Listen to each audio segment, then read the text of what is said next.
Buon pomeriggio e ben ritrovati con i TG Flash di New Sicilia. Nuova aggressione avvenuta ieri agli operatori sanitari del pronto soccorso dell'ospedale di Cristina di Palermo. Lo rende noto il Nursind chiedendo interventi urgenti per potenziare il personale e la sicurezza del reparto. Nella giornata di ieri, ricostruisce il sindacato, la madre di un bambino che stava per essere visitato ha preso per il collo un'infermiera sbattendola al muro mentre il marito si è scagliato contro la guardia giurata.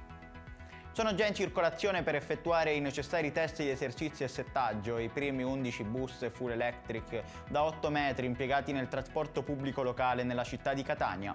È solo la prima tranche di mezzi di ultimissima generazione acquistati da MTS. I primi 11 autobus a emissioni zero e un ridottissimo impatto acustico sono equipaggiati con motore elettrico che garantisce un'autonomia di circa 300 km.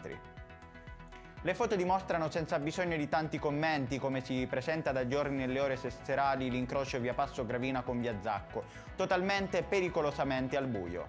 In modo particolare per i pedoni che attraversano nei due lati di via Passo Gravina, nel pesto buio dell'incrocio, il verde per i pedoni che attraversano la trafficatissima via non garantisce un attraversamento in sicurezza. Libero dal servizio, un agente di polizia ha bloccato un giovane che aveva appena messo a segno una rapina in un supermercato. È accaduto nella giornata di oggi, intorno alle ore 12:30 a Trapani. A essere preso di mira il supermercato Conad di via Madonna di Fatima. Il trambusto ha attirato l'attenzione della gente che era nel locale per fare la spesa, che si è immediatamente lanciato all'inseguimento del rapinatore bloccandolo. Ed è tutto per questa edizione, il prossimo appuntamento sarà questa sera alle ore 20.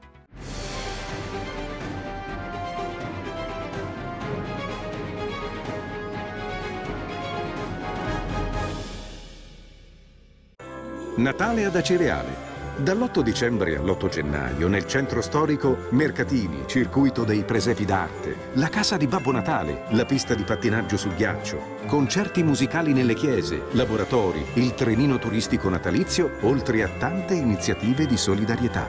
Il 24 dicembre alle ore 20 Uzzukku, tradizionale accensione. L'amministrazione comunale augura buone feste.